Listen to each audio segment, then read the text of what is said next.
Assalamualaikum warahmatullahi wabarakatuh. Bismillahirrahmanirrahim. Alhamdulillahirabbil alamin wassalatu wassalamu ala asyrafil anbiya'i wal mursalin sayyidina Muhammadin wa ala alihi washabihi ajmain amma ba'd. Alhamdulillah kita bisa berjumpa lagi dalam keadaan sehat walafiat. Semoga Allah Subhanahu wa taala memberikan kita ilmu yang manfaat dan barokah. Pada kesempatan kali ini kita akan membahas tentang munada.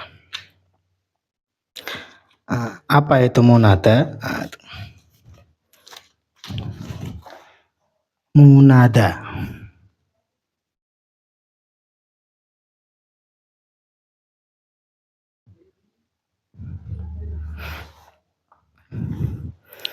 Al-munada. Apa itu munada?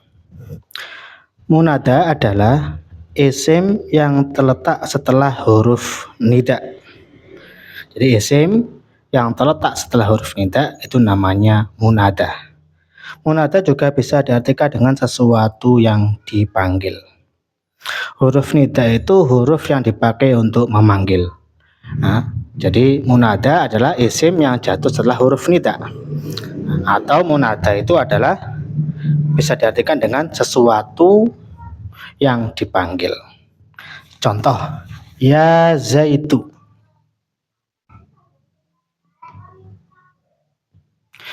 Ya zaitu. Zaitu ini namanya munada. Ya ini namanya harfun nida. Ini huruf nida. Yaitu huruf yang fungsinya untuk memanggil. Huruf nida adalah huruf yang dipakai untuk memanggil sesuatu. Ya. Dalam bahasa kita, bahasa Indonesia biasanya wahai, ya gitu. Dalam bahasa Arab, ya. Huruf nida banyak macamnya. Dalam bahasa Arab, huruf yang dipakai untuk memanggil itu sangat banyak. Seperti a, ai, dan ya, dan lainnya. Akan tapi yang kita fokuskan sekarang huruf nida, dan memang yang sering dipakai adalah harfun nida ya. Adapun huruf nida yang paling sering dipakai adalah ya. Karena sering yang dipakai adalah huruf nida ya, maka yang kita fokuskan dalam bab munada ini yang kita pakai huruf nidanya adalah harfun nida ya. Huruf nida adalah gantian dari kalimat fi'il mudhari. Jadi harfun nidanya ini adalah gantian dari fi'il mudhari. Seandainya kita tampakkan, kita takdirkan ya zaitu itu adalah takdirannya menjadi ad'u zaidan. Ad'u zaidan artinya saya memanggil Zaid. Ad'u zaidan, saya memanggil Zaid. Kemudian ini diganti menjadi dengan huruf nida ya. Ketika menjadi munada, ketika ad'u ini diganti menjadi huruf nida iya, maka hukum munada ini nanti bermacam-macam. Ini kita akan bahas tentang hukum-hukum munada. Macam-macam munada dan hukumnya. Dalam orang yang dipanggil atau sesuatu yang dipanggil itu dalam bahasa Arab itu bermacam-macam bentuknya. Bentuk yang berbeda itu akan menentukan i'rab yang berbeda pula. Macam-macam munada dan hukumnya. Munada mempunyai 5 macam bentuk. Dan setiap bentuknya mempunyai hukum i'rab yang berbeda. Lebih jelasnya perhatikan tabel berikut. Jadi munada itu ada 5 bentuk.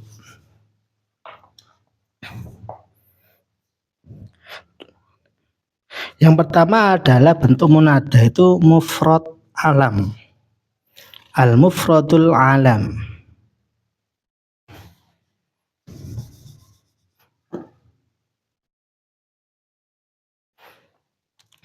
Al-mufradul alam. Yang kedua adalah an-nakiratul maqsudah.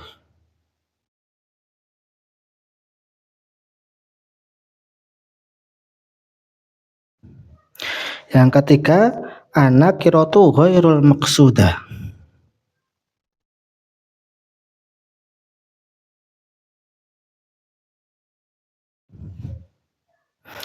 Yang keempat, mudhaf. Dan yang kelima adalah al-musyabbah bil mudhaf.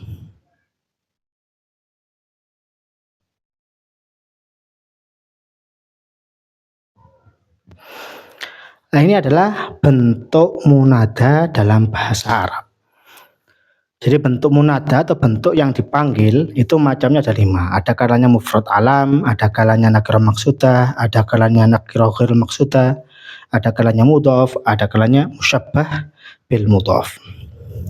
Dan setiap bentuk dari munada ini mempunyai hukum i'rab yang berbeda. Coba kita lihat di tabel. Yang pertama adalah mufrad alam. Arti dari mufrad alam adalah nama orang.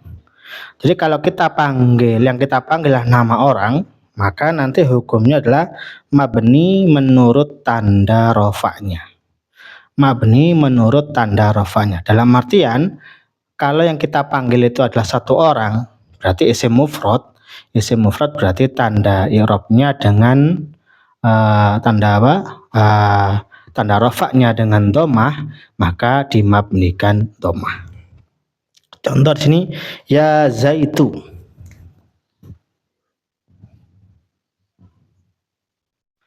Ya zaitu, itu. Ya zaitu, wahai zaid. Namanya mabni itu ya nggak boleh ditanwin, nggak boleh ya zaitun, tidak boleh ya zaitu. Mabni menurut tanda rofa'nya. Kalau nanti yang dipanggil itu 2 orang, contoh, wahai 2 zaid. Isim tasnya kita ketahui dalam bab rofa, isim tasnya itu tanda rofa'nya menggunakan alif, maka mabni alif. Seandainya ada 2 orang kita panggil ya zaidani. Nah, seandainya banyak ya zaituna, itu seandainya. Tapi yang paling banyak dipakai ya ini, yang berupa isim mufrad. Jadi kalau kita manggil ya Muhammadu, ya Zaidu, ya Amru, ya Abbasu, nah itu tidak boleh ditanwin, nggak boleh kita bilang ya Zaidun, ya Amrun, ya Muhammadun. Nah, tidak boleh, tapi ya Muhammadu, ya Amru, ya Zaidu, nah itu. Jadi kalau munadanya itu berupa mufrad alam, maka tanda i'rabnya adalah mabni menurut tanda i'rab. Mabni menurut tanda rofa'nya. Jadi hukumnya adalah mabni menurut tanda rofa'nya. Kalau tandanya rofa'nya domah karena dia itu berupa isim mufrad, maka mabni domah. Karena isim mufrad tanda rofa'nya itu adalah domah, maka mabni domah. Jadi yang perlu kita ingat, kalau yang kita panggil itu bentuknya mufrad, isim mufrad, 1 orang maksudnya. Nah, contohnya kita panggil Muhammad, maksudnya Muhammadu. Kita panggil ya Zaitu. Kita panggil ya Amru. Nah, gitu. Kita panggil ya Umaru dan lain sebagainya. Nah, jadi kalau yang kita panggil nama orang dan itu 1 isim mufrad, maka itu tanda i'rabnya atau hukumnya adalah menurut tanda mabni menurut tanda rofa'nya. Jadi di dhammah itu. Ya Muhammadu, ya apa itu, ya Amru dan seterusnya. Itu yang pertama. Yang kedua, nakirah ghairu nakirah maksudah. Nakirah maksudah itu apa? Artinya adalah nakirah maksudah artinya nakirah yang dimaksudkan. Jadi arti dari nakirah maksudah itu nakirah yang dimaksudkan. Nakirah itu kan suatu yang umum, tapi dimaksudkan. Contoh dalam bahasa kita, dalam bahasa panggilan kita, nah, kalau seorang seorang murid ingin memanggil gurunya, murid itu kan pasti sudah tahu nama gurunya, sudah tahu, atau memang yang ditujukan kepada guru itu, bukan guru yang lain. Nah, ketika seorang murid ketika seorang memanggil guru, ya Ustadz, wahai Ustadz, gitu. Nakiro, tapi nakironya ditujukan pada orang tertentu, itu namanya nakiroh yang dimaksudkan, nakiroh maksudah. Atau contoh lain kalau bahasa kita ya, apa itu, kita mau manggil seorang laki-laki yang kita tidak tahu namanya, yang ada di depan kita manggil wahai mas, wahai kak, itu kan. Wahai mas atau kak itu kan kata umum Masian, tidak menunjuk kepada satu orang tertentu. Tapi dengan kita mengatakan ya mas, ya wahai kak, wahai mas atau wahai mbak misalnya, itu kan kita tujukan pada orang tertentu yang ada di depan kita misalnya. Itu namanya nakiroh, tapi nakiroh maksudah. Nah, dalam bahasa Arab hukumnya dari nakiroh maksudah itu adalah mabni menurut tanda rofanya. Itu sama dengan hukum yang pertama, yaitu mufrad alam. Contoh, ya ustadz.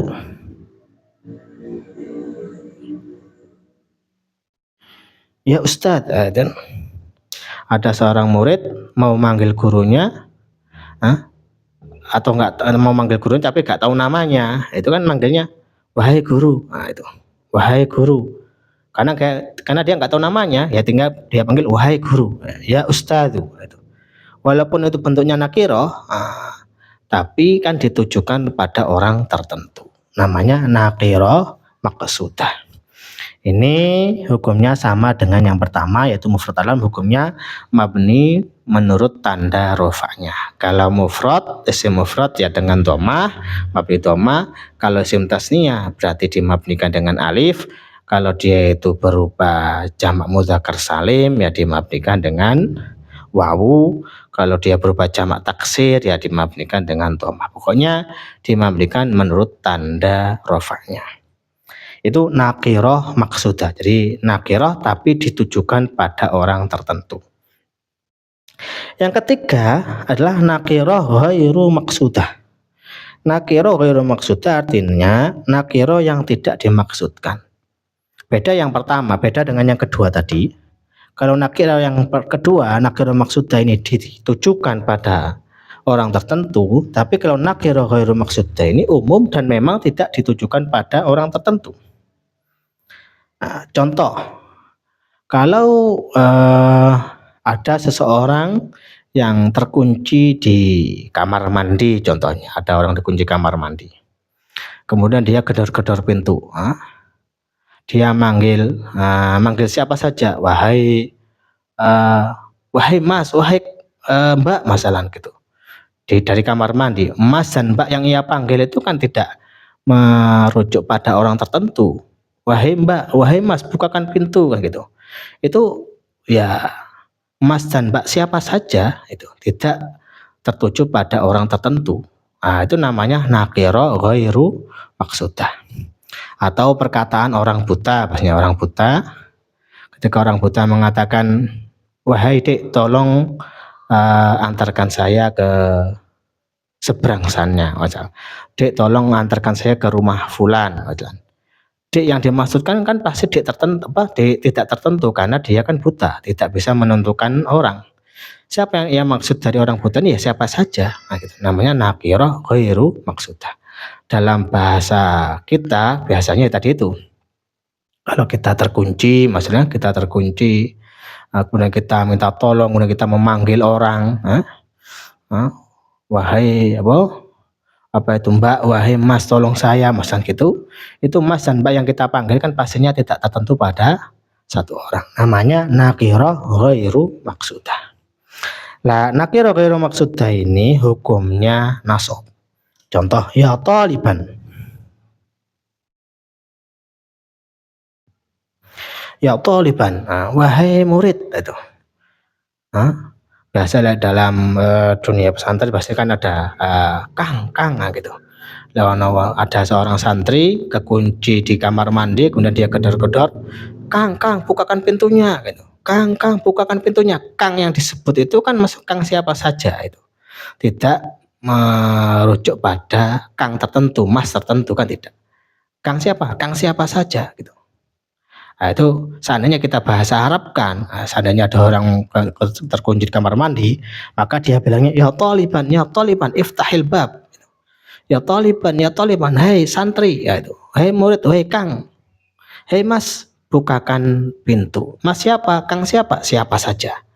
Nah, itu namanya nakirah ghairu maksudah. Nah, ghairu maksudah, nakirah ghairu maksudah ini hukumnya adalah nasab, ya taliban. Nah, nasab. Kemudian yang keempat, munada yang keempat adalah munada mudhof. Nah, contohnya ya Rasulullah. Ya Rasulullah.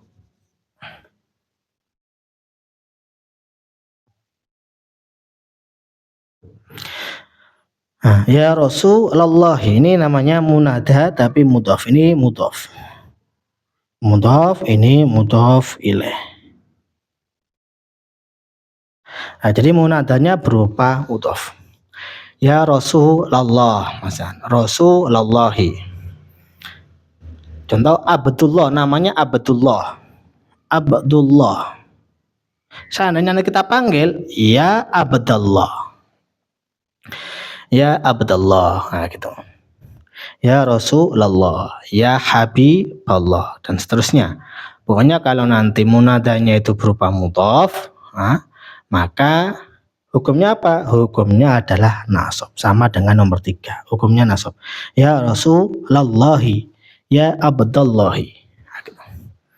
Ya Rasulullah tidak boleh kita baca ya Rasulan, nggak boleh karena memang mudhof. Nah, jadi mudhof itu hukumnya tidak boleh ditanwin, dan tidak boleh nanti beralif lam. Gitu. Itu hukum dari mudhof. Ya Rasulullahi, ya Abdullahi, ya itu.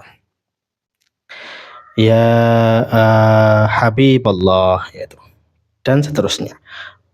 Itu munada yang keempat, yaitu munada mudhof.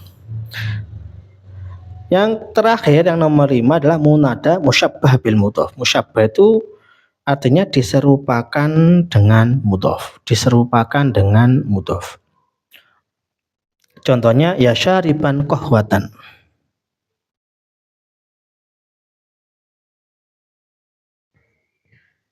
Ya syariban qahwatan.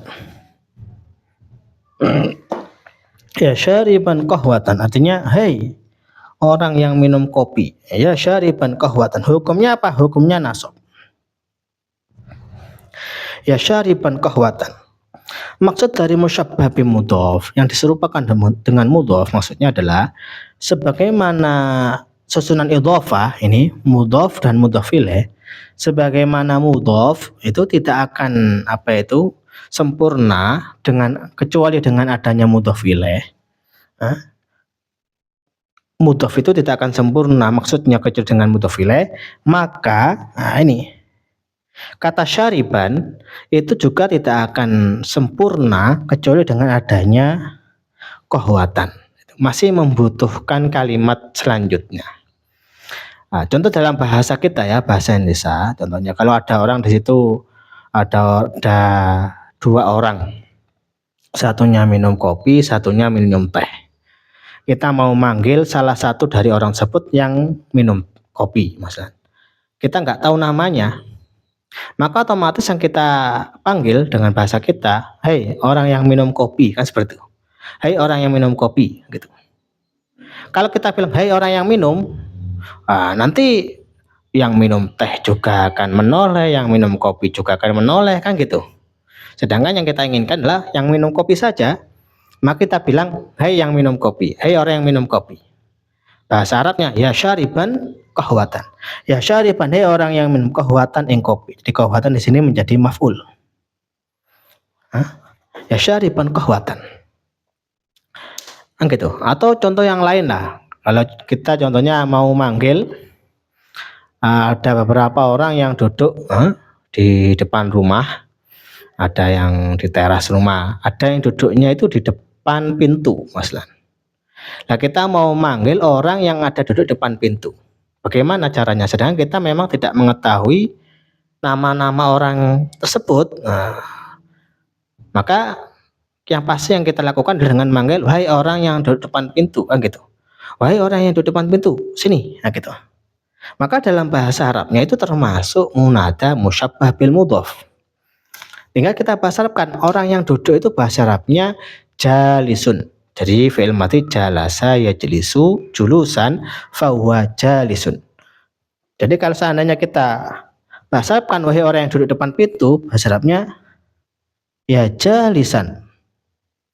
Depan pintu amamal babi.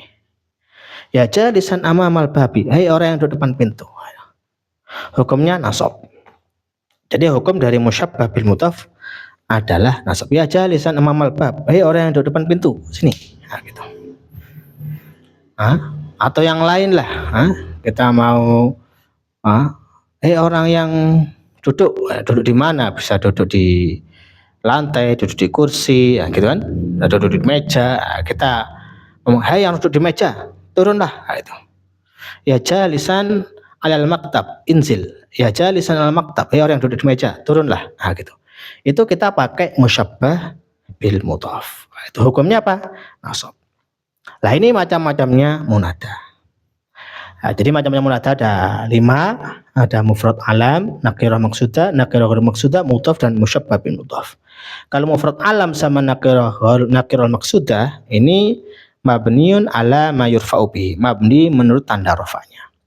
Jadi kalau kita mau manggil nama orang satu ya Muhammadu, itu. Ya Zaidu, itu dalam bahasa Arabnya seperti itu. Kalau nakirah maksudah, maksud nakirah maksudah itu kita mau manggil orang tapi nggak tahu namanya, gitu.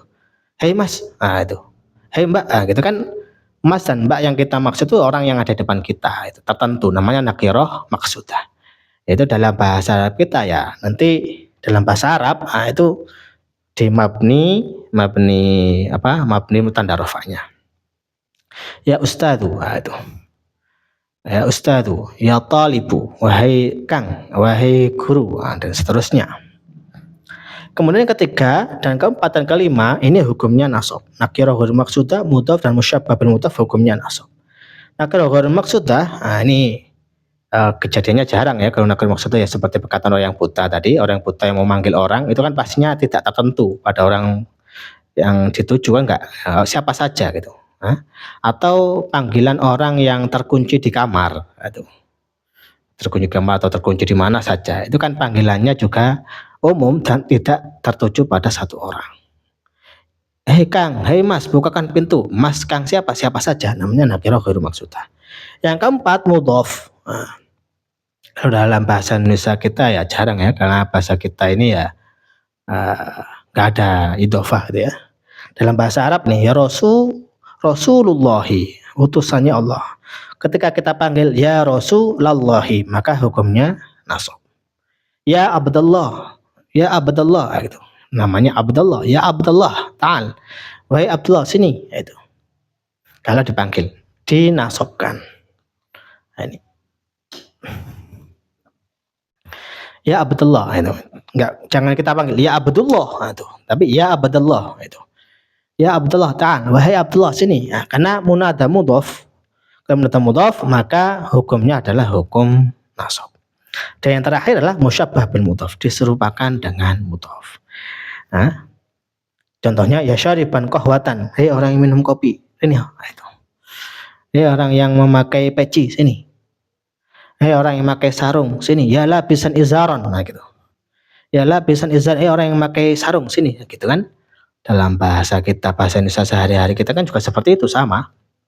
Hei orang yang duduk depan pintu, hei orang yang duduk depan pintu, sini. Itu. Ketika kita nggak mengetahui namanya, maka kita panggil hei orang yang duduk depan pintu, sini. Itu bahasa Arabnya ya jalisan amamal babi, ya jalisan. Hukumnya nasab. Karena dia musyabbah bil mudhaf. Itu. Ini macam-macam munada. Kemudian selain nama orang, ada beberapa isim yang seandainya dijadikan munada maka sama seperti munada mufrad alam. Isim-isim tersebut adalah ada beberapa isim yang seandainya dijadikan munada itu hukumnya sama dengan munada mufrad alam. Isim-isim tersebut adalah yang pertama adalah isim mausul. Itu.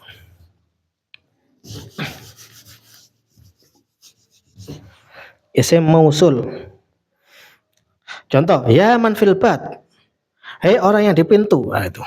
Ini umum. Ya man fil bab. Man itu orang itu bisa laki-laki, bisa perempuan, gitu.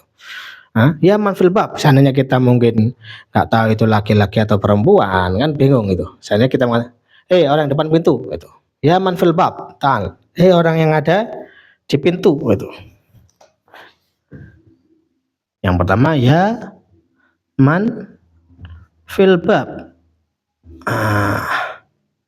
Ya man fil bab. Man kan termasuk isim mausul mustarak. Ini bisa laki-laki, bisa perempuan, nah gitu. Jadi kita nggak bisa mengatakan ini orangnya ini laki-laki atau perempuan atau gimana. Yaman atau Yaman fil bab gitu. Ta'al, orang yang di pintu. Gitu. Yang kedua adalah isim isyarah. Ya dzalikal qa'im. Yang berdiri itu. Yang kedua isim isyarah. Ya dzalikal qa'imu. Ya dzalikal qa'im, orang yang berdiri itu. Ya dzalika. Ini munadanya berupa isim isyarah. Ya dzalika al-qa'imu. Al-qa'imu di sini menjadi badal dari dzalika. Nah, gitu. Sudah kita pelajari bahwa isim yang beralif lam yang jatuh setelah isim isyarah kan bisa menjadi naat, badal atau ataf bayan. Gitu. Mu'arrafun bata isyaratin bi'al uribana tan au bayanan au badal. Setiap isim yang beralif lam kalau jatuh setelah isim isyarah maka dia itu hukumnya sama dengan maka diirabi dengan badal, naat atau ataf bayan. Ya dzalikal qa'imu. Al-qa'imu di sini. Kenapa? Karena ya dzalika di sini itu hukumnya sama dengan mufrad alam. Yang kita ketahui mufrad alam itu hukumnya adalah mabni menurut tanda rafa'nya.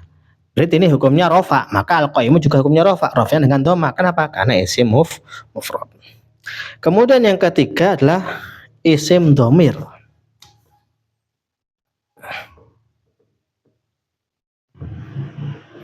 Ya anta, hei kamu, gitu. Nah, kita bahasa Indonesia, hei kamu sini, hei kamu sini, gitu. Ya anta, ta'al. Anta di sini hukumnya sama dengan mufrad alam. Jadi isim tiga ini seandainya yaitu isim mausul, isim isyarah, isim dhamir, jika seandainya dijadikan munada itu hukumnya sama dengan mufrad alam, munada mufrad alam. Nah, kemudian di situ dijelaskan adapun hukum dari tiga munada di atas yaitu isim mausul, isim isyarah dan isim dhamir adalah mabni di tempatnya dhammah atau mabniul mahal ala dhammi. Jadi mabni di tempatnya dhammah itu. Jadi ya man fil bab mabni di tempatnya dhammah. Dzalika isim isyarah mabni di tempatnya dhammah itu. Karena dia itu memang mabni aslinya itu kan dia. Karena man, dzalika, anta kan memang termasuk isim-isim mabni sudah. Isim-isim yang tidak bisa menerima i'rab. Jadi nggak bisa kita kan mabniun ala mayurfa'u bi, nggak bisa. Mabni tanda rafa'nya nggak bisa karena memang udah aslinya sudah mabni nih isim apa itu? Isim mausul, isim isyarah, isim dhamir itu sudah mabni. Maka mabniul mahal ala dhammi. Mabni tempatnya di atas dhammah. Jadi mabni di tempatnya dhammah.